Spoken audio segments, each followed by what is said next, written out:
Keith Martin, president of MK Martin Enterprise. I have been involved with the MK Martin business since 1992. Always have had a little bit of a passion for farming, but really got into the soil part of things in 2012 when we decided to sell strip till products and started learning about soil and soil health. And it has been an extremely fun project to kind of dive into.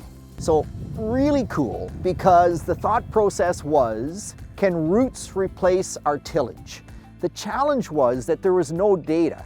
So typical Ontario Soil and Crop, the local soil and crop improvement associations, there's regional groups now. What is that organization all about? It's about evaluating different technologies. So they stepped up, the Heartland region and the Thames Valley Soil and Crop Improvement Association stepped up together, where we looked at the 3 different treatments.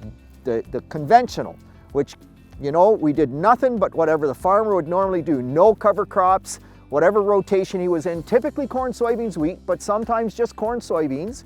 And then we did the best management practices. So now we really are looking at trying to put in a cover crop after the wheat, either red clover.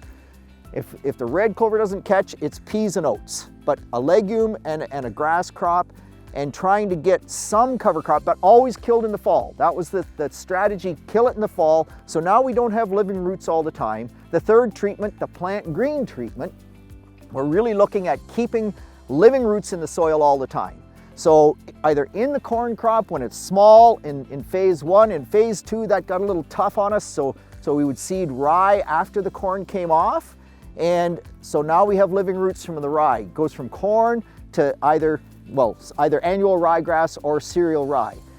When we plant the soybeans then into that living cover, as soon as the soybeans come off, we plant winter wheat. So now we have living winter wheat roots there.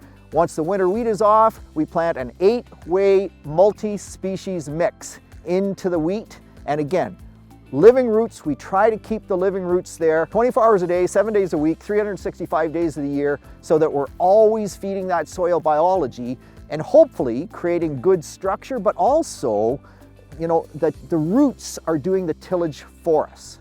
So this has been 6 years. We're going into year 7 here at this particular site. And we've really learned a lot at Keith's site just because of some of the things that have happened along the way. And I think it's helped Keith as well in terms of looking at his overall farming operation and how you might want to move forward and improve things. And now, after 6 years, you're telling me that the Roots Not Iron plot and the best management, where we're trying to keep that organic matter return, that soil biology alive, that's actually outperforming the conventional program.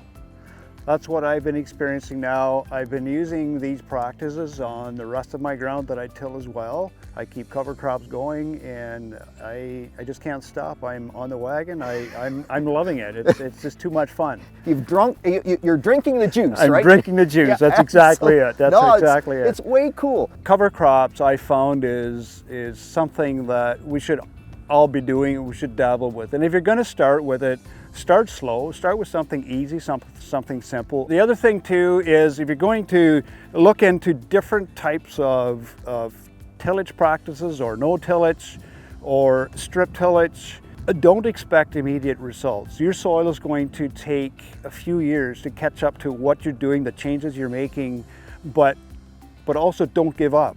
My yields, I'm catching up to some of the guys that have some good loamy soil. So like I said, I'm drinking the juice. I'm having fun.